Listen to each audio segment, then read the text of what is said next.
ஊடக அறத்தை கடைபிடித்து வரும் நியூஸ் ஃபோக்கஸ் தமிழ் சேனலை சப்ஸ்கிரைப் பண்ணி ஆதரவு தாருங்கள்.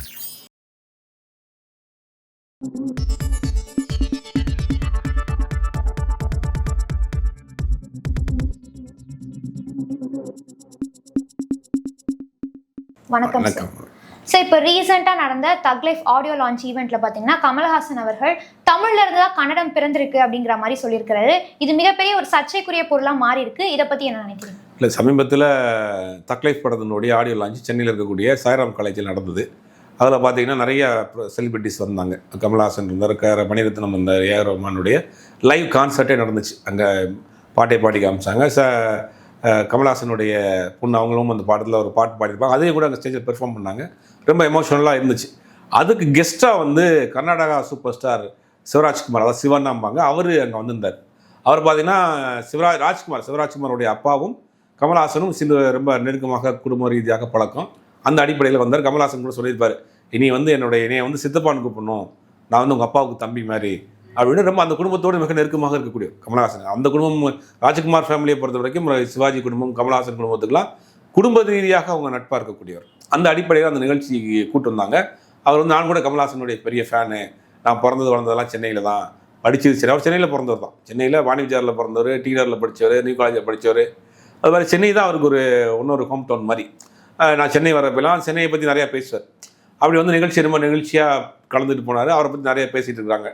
அந்த நிகழ்ச்சியில் தான் கமல்ஹாசன் ஒரு வார்த்தையை பயன்படுத்துகிறாரு, எல்லா மொழிக்கும் தாய்மொழி கன்னடம், தமிழ் தான், தமிழில் இருந்தால் மலையாளம் கன்னடம்லாம் போச்சு அப்படிங்கிற வார்த்தையை பயன்படுத்தினார். அந்த நிகழ்ச்சி அதோட முடிஞ்சு போச்சு. அதை என்ன பண்ணுறாங்கன்னா, அடுத்த ஒரு 2 நாளில் பெங்களூரில் வந்து அந்த படத்தினுடைய ப்ரொமோஷன் நடக்குது. அதில் கமல்ஹாசனும் சிம்புவெல்லாம் கலந்துக்கிறாங்க. அப்போ அந்த நிகழ்ச்சிக்கு என்ன பண்ணால், அங்கே இருக்கக்கூடிய கன்னட அமைப்புகள், இவங்களுக்கு இதே தான் வேலை, என்ன பண்ணுவாங்கன்னா, யாராவது சினிமா நடிகர்களை சினிமாவை கார்னர் பண்ணி தான் அங்கே அந்த அமைப்புகள் பண்ணுவாங்க. அந்த அமைப்புகளில் பெருசாக வந்து ஆட்சி அதிகாரத்துக்கு வரமாட்டாங்க, எம்எல்ஏ எம்பிலாம் ஆக மாட்டாங்க. இந்த மாதிரியான விஷயங்களை மட்டும், இந்த மொழி சம்மந்தப்பட்ட விஷயங்கள் மட்டும் அடிக்கடி எடுத்து போராடுவாங்க. மொழி சம்மந்தப்பட்ட விஷயங்கள், பக்கத்து மாநிலங்கள் சம்மந்தப்பட்ட விஷயங்கள் போராடுவாங்க. அந்த மாதிரி ஒரு அமைப்பு என்ன பண்ணுறாங்கன்னா, இவர் அந்த நிகழ்ச்சி நடத்தக்கூடிய இடத்துல போய் அந்த பேனர் கிணறுலாம் கிழிச்சிக்கிறாங்க. நிகழ்ச்சியை சீக்கிரமே முடிச்சுட்டு கமல் அங்கேருந்து கிளம்பி வந்துடுறாரு. இது நடந்த சம்பவம். அதை தொடர்ந்து என்ன பண்ணுறாங்கன்னா, இப்போ அங்கே இருக்கக்கூடிய கர்நாடகாவில் இருக்கக்கூடிய காங்கிரஸ் அரசாங்கம் சித்தராமையா சொல்கிறாரு, இது வந்து மன்னிப்பு கேட்கணும், தவறான தகவலாக வரலாறு தெரியாமல் கமல்ஹாசன் பேசுகிறாரு அப்படிங்கிறாரு. அந்த மாநிலத்தினுடைய அமைச்சராக இருக்கிற ஒருத்தர் வந்து பகிரங்கமாக கமல்ஹாசன் மன்னிப்பு கேட்கணும், எப்படி நீங்கள் தமிழ்லேருந்து கன்னடம் போச்சுன்னு சொல்லலாம் அப்படின்ற மாதிரி அவர் சொல்கிறார். இப்போ சீமான் போன்றவர்கள், அண்ணன் திருமாவளவன் போன்றவர்கள்லாம் இல்லை, இது வந்து வரலாற்று ரீதியாக பல முறை நிரூபித்திருக்காங்க, தமிழில் இருந்து தான் கன்னடம் போயிருக்கு அப்படிங்கிறது இவங்க ஆதரவும் கொடுத்துட்ருக்காங்க. அதாவது ஒட்டுமொத்தமாக இந்த ஆங்கிலேயர் ஆட்சி காலத்தில் இது வந்து மெட்ராஸ் மாகாணமாக இருந்தது. தமிழ்நாடு, கர்நாடகா, ஆந்திரா, கேரளா எல்லாம் சேர்ந்து ஒரே இதாக தான் இருந்தது, மெட்ராஸ் மாகாணமாக இருந்தது. அப்புறம் மக்கள் தொகை பெருக்கத்தின் அடிப்படையில் மொழி ரீதியாக மாநிலங்கள் பிரிக்கப்படுது. ஆந்திரா வந்து தெலுங்கு பேசக்கூடியவர்கள் ஆந்திரா, கர்நாடகம் பேசக்கூடியவர்கள் கர்நாடகம், மலையாளம் பேசக்கூடியவர்கள் மலையாளம் என்று மொழி ரீதியாக மாநிலங்கள் பிரிக்கப்படுது. அப்படி பிரிக்கப்பட்ட பிறகு தான் ஒவ்வொரு மாநிலமாக தனித்தனியாக அது செயல்பட ஆரம்பிக்குது. அது வரைக்கும் ஒன்றாக இருந்த மாநிலம் எல்லாமே திராவிட குடும்பத்தோடு இருந்த மாநிலங்கள் தான். அந்த அடிப்படையில் இதில் வந்து தமிழ்லாம் எல்லாருக்கும் தாய்மொழி. சொல்லப்போனால் தமிழர்களுடைய வரலாறு பண்பாடுங்கிறது மிக நீண்ட வரலாறு. ஆதி மனிதனே தமிழன் அப்படிங்கிற ஒரு வரலாறும் இருக்குது. என்னென்னா, இலங்கையில் இருக்கக்கூடிய அந்த ஆதம் மவுண்ட் அப்படிம்பாங்க, ஆடம் மவுண்ட்பாங்க, அதாவது ஆதம் மலை. அந்த ஆதம் மலையில தான் ஆதாம் ஏவாள் பிறக்கப்பட்டது, படைக்கப்பட்டதுன்றாங்க. அந்த ஆதம் மலையில தான் முதல் மனிதர்கள் ஆதம் ஏவாளும் வந்து அங்கே தான் வந்து முதல்ல படைக்கப்படுறாங்க. அங்கேருந்து தான் மனித சமூகமே கிளம்புது. அந்த ஆதம் ஏவல் வந்து தமிழ் பேசக்கூடியவர்களாக இருந்தாங்க.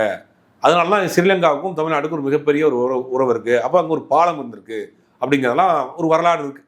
இந்த வரலாற்றை வந்து பல பேர் மறுக்கிறாங்க. சில பேர் வந்து வரலாற்று ரீதியாக சான்று இருக்குன்றாங்க. இப்படி ஒரு மிகப்பெரிய ஒரு வரலாறு தமிழுக்கு இருக்குது. அதாவது முதல் மனிதன் பிறந்த தமிழன்றாங்க, ஆதி மொழி தமிழ்ன்றோம். அதுக்குண்டான சான்றுகள்லாம் கூட இப்போ நிறைய இடங்களில் இப்போ நம்ம ஆராய்ச்சிகளில் கிடச்சிக்கிட்டு இருக்கு. 4000 ஆண்டுகளுங்கிறது தாண்டி போய்கிட்டு இருக்கு. இப்போ 5000 ஆண்டுகளுக்கு முன்னாடியே தமிழ் இருந்துக்கிற மாதிரியான ஒரு விஷயம் சொல்கிறாங்க. அப்போ இது நிறையா இப்போ நிரூபிக்கப்பட்டுக்கிட்டு இருக்கு. அந்த அடிப்படையில் கமல்ஹாசன் பேசியிருக்காரு, இந்த மூத்த மொழி தமிழ் மொழி, இந்த மொழியிலிருந்து பிரிந்து போன மொழி தான் ஒவ்வொரு மொழியாக பிரிந்து போயிருக்கு. இப்போ மலையாளத்தை எடுத்துக்கிட்டோம்னா, மலையாளத்தில் இருக்கக்கூடிய பல வார்த்தைகள் தமிழ் வார்த்தை. உதாரணத்துக்கு சுகமோ அப்படிம்பாங்க. சுகமோனா சுகமாக இருக்கீங்களான்னு கேட்குறது தான் சுகமோ. சுகம்ங்கிற சுத்த தமிழ் வார்த்தை. ஊனு கழிச்சோ அப்படிம்பாங்க. இந்த ஊனுங்கிறது வந்து தமிழ் வார்த்தை. இந்த மாதிரி நிறைய வார்த்தைகள் தமிழ் வார்த்தை இருக்கும் மலையாளத்தில். மலையாளமும் சான்ஸ்கிரிட்டும் மிக்ஸ் ஆனது மலையாளம். தமிழும் சான்ஸ்கிரிட் மிக்ஸ் ஆனது மலையாளம். அது மாதிரி கன்னடத்துலேயுமே நிறைய வார்த்தைகள் வந்து தமிழ் வார்த்தைகள் இருக்கும். அப்போ தாய்மொழி இதுதான், எல்லாருக்கும் தாய் வந்து தமிழ் தான், இதுல இருந்து பிரிஞ்சு போனது தான். அந்த இடத்துக்கு தகுந்த மாதிரி இப்போ தமிழ்நாட்டிலே கோயம்புத்தூர் ஒரு தமிழ் பேசுகிறாங்க, திருநெல்வேலியில் ஒரு தமிழ் பேசுகிறாங்க, சென்னையில் ஒரு தமிழ் பேசுகிறாங்க. இப்போ தமிழ்நாட்டுக்குள்ள தான் இத்தனை தமிழ் பேசுகிற மாதிரி அதுலேருந்து மாறி மாறி மாறி போய் அவங்க கன்னடம் ஆகி போச்சு, அங்கே மாறி மாறி போய் மலையாளம் ஆகி போச்சு. அதன் அடிப்படையில் வரலாற்று ஆய்வாளர்கள் சொல்கிறாங்க எல்லா மொழிக்கும் தாய்மொழி தமிழ் மொழி தான். அதை தான் கமல்ஹாசன் சொன்னார். அதை வரலாற்று ஆய்வாளர் உறுதிப்படுத்துகிறாங்க. இதை என்னென்னா இதை வச்சு இப்போ ஒரு அரசியல் பண்ணணும், இதை வச்சு இந்த நேரத்தில் வந்து கரண்ட் அமைப்புகள் இதை கையில் எடுத்தவொடனே காங்கிரஸ் கட்சி வேறு வழி இல்லை. இப்போ அதை எடுத்துக்காமல் அவங்க அரசியல் பண்ண முடியாது கர்நாடகாவில். அதை நீங்கள் வந்து சப்போர்ட் பண்ணுறீங்களா? அதை ஒரு வேறு மாநிலத்துக்காரருக்கு சப்போர்ட் பண்ணுறீங்களா? மொழி ரீதியாக வந்து அங்கே டெம்ட் ஆக்கிற வேலையை செய்வாங்க. வேறு வழியே இல்லாமல் காங்கிரஸ் கட்சி அந்த இடத்துல போய் இப்போ நிற்கிது. சார், இப்போ பார்த்தீங்கன்னா மத்திய அரசு முழுக்க முழுக்க ரீஜனல் லாங்குவேஜ் அப்படிங்கிற ஒன்றே இருக்கக்கூடாது. ஸோ அதை முழுக்க முழுக்க நீக்கிட்டு இந்தியா அந்த இடத்துல ரீப்ளேஸ் பண்ணணுங்கிறது அவங்களுடைய தாட் ப்ராசஸாகவே இருக்குது. அதை எதிர்க்காமல் இப்போ இந்த மாதிரி சினிமா ஆக்டர்ஸ் சொல்கிற இண்டிவிஜுவல்ஸ் தனிப்பட்ட ஒரு நபர் சொல்கிற கருத்துக்களை அரசியலாக்குறதுக்கான காரணம் என்ன? இல்லை, முதல்ல இந்த பிரச்சனையை முதலில் கையில் எடுத்தது அங்கே இருக்கக்கூடிய சில கர்நாடக அமைப்புகள். அவங்க ஏற்கனவே இதே மாதிரி தான் பண்ணுவாங்க. காவேரிக்கு நீர் கொடுக்கலன்னா அதை பிரச்சனையை எடுப்பாங்க. சினிமா நடிகர்கள் யாராவது வந்து அங்கே வந்து தப்பாக பேசிட்டாங்க, தப்பாக டைட்டில் வச்சுட்டாங்க, இல்லை கன்னடர்களை இழிவுபடுத்துகிற மாதிரி படம் எடுத்துட்டாங்கன்னு தொடர்ந்து இந்த வேலையை செய்வாங்க. அவர்கள் இதவே ஒரு அரசியலாக பண்ணிட்டு இருக்காங்க. அந்த அரசியல் இப்போ என்ன ஆச்சுன்னா வேறு தளத்துக்கு மாறி போய் கொஞ்சம் பிரச்சனை பெருசானோடனே அங்கே ஆளக்கூடிய காங்கிரஸ் கட்சிக்கு வேறு வழி இல்லாமல் அந்த பக்கம் போக வேண்டிய சுச்சுவேஷன் வந்துருச்சு. இப்போ நீங்கள் எதிர்க்க வேண்டியது யாருன்னா இந்தியை எதிர்க்கணும், இந்திய எதிர்ப்பை எதிர்க்கணும், இந்தியினுடைய திணிப்பை எதிர்க்கணும். அதை விட்டுட்டு நம்ம பக்கத்தில் இருக்க பங்காளியை எதிர்க்கக்கூடாது.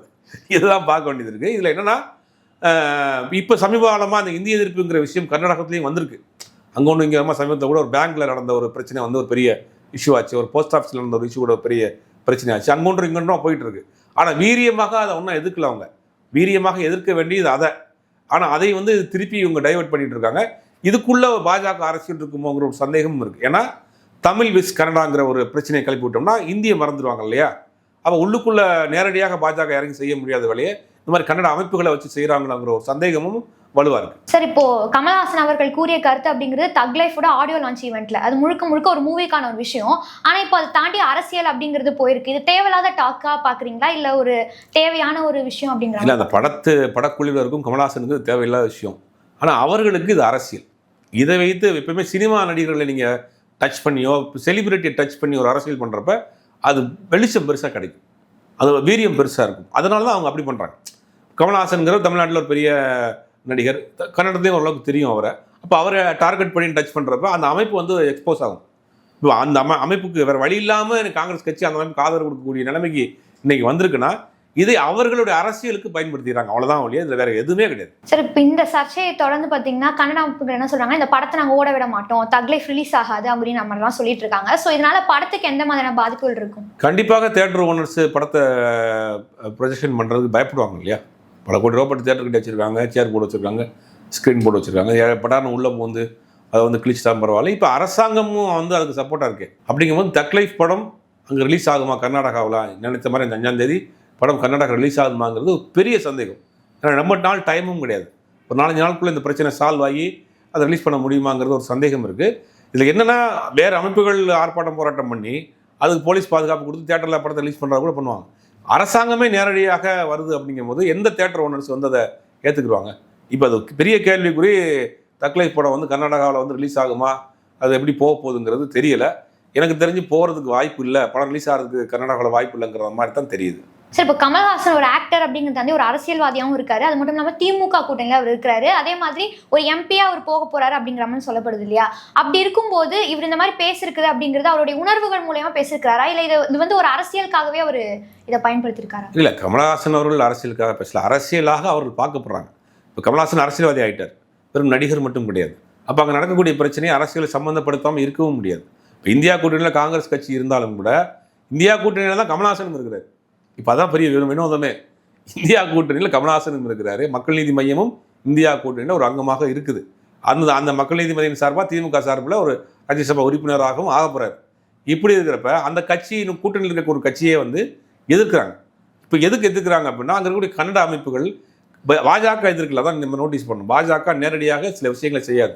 இந்த மாதிரியான குறுக்கு வழியில் வந்து இந்த அமைப்புகளை வந்து பேச வச்சு ஒரு இந்தியா கூட்டணிக்குள்ளேயே ஒரு நெருக்கடியை கொடுக்கறது, ஒரு குழப்பத்தை உண்டு பண்ணக்கூடிய வேலையாக தான் பார்க்கணும். இது அரசியல் கண்டிப்பாக இல்லாமல், அரசியலே இல்லை, சுத்தமாக அரசியலே கிடையாது, வெறும் மொழி உணர்வு மட்டும்தான் வச்சு இந்த போராட்டத்தை நடத்துகிறாங்கன்னு நம்ம கடந்து பெற முடியாது. இதுக்குள்ளேயும் கண்டிப்பாக அரசியல் இருக்கும். பாஜக அரசியல் கண்டிப்பாக இந்த விஷயத்தை வச்சு செய்வாங்க. காங்கிரஸ் கட்சிக்கு ஒரு நெருக்கடி கொடுப்பாங்க. நீங்கள் இந்தியா கூட்டணியில் கமல்ஹாசன் இருக்காரு, அதனால நீங்கள் பேசாமல் இருக்கீங்களா அப்படிங்கிற ஒரு தோரணையில் எதிர்கட்சியாக அங்கே ஒரு ஃபைட் வைப்பாங்க, ஒரு விவாதத்தை எடுத்து வைப்பாங்க, வைப்பாங்க. அந்த நேரங்களில் வேறு வழி இல்லாமல் வைப்பாங்க. அப்போ காங்கிரஸ் கூட்டணிக்கு, இந்தியா கூட்டணிக்கு ஒரு அழுத்தத்தை இவங்க கொடுக்குறாங்க. அப்போ இது அரசியலாக தான் பார்க்கணும். அரசியல் ரீதியாகவும் பார்க்கறதுக்கு இதில் உண்மையான ஒரு நிறைய சாத்தியங்கள் இருக்குது. அரசியலாகவும் இந்த விஷயத்தை அணுகுறாங்க.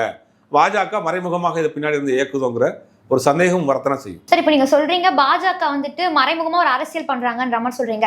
அதே மாதிரி காங்கிரஸும் ஒரு அரசியல் பண்ண வேண்டியது, அது அவங்களுக்கு எதிராக திருப்பி விடலாமே? இல்ல அது அவங்களுக்கு எதிராக எப்படின்னா, நீங்க வந்து இந்த 3 மொழி கொள்கை, இந்தி திணிப்பை வந்து கர்நாடகம் கன்னடம் பிளஸ் ஹிந்திங்கிற மாதிரி டைவெர்ட் பண்ணி கொண்டு போகலாம் அப்படின்னா, அந்த இந்திய ஒரு உதாரணத்துக்கு கர்நாடகா பொறுத்த வரைக்கும் பெங்களூர்ல பெரும்பாலும் 2-3 லாங்குவேஜ் பேசுவாங்க. அப்படிங்கும்போது அது பெருசாக இம்பேக்டாக வந்து அங்கே கர்நாடகாவில் அது எடுபடலை. ஹிந்தி விஸ் கன்னடாங்கிறது பெருசாக எடுபடலை. அதனுடைய பாதிப்பு இன்னும் கொஞ்சம் நாள் கழிச்சு தான் அவங்களுக்கு தெரியும். அப்போ தான் ஆட்டோமேட்டிக்காக அதை கையெடுத்து பண்ணுவாங்கன்னு நினைக்கிறேன். உங்களுடைய நேரத்தை ஒதுக்கி இந்த நேர்காணல் கலந்து கொண்டதுக்கு மிக்க நன்றி சார்.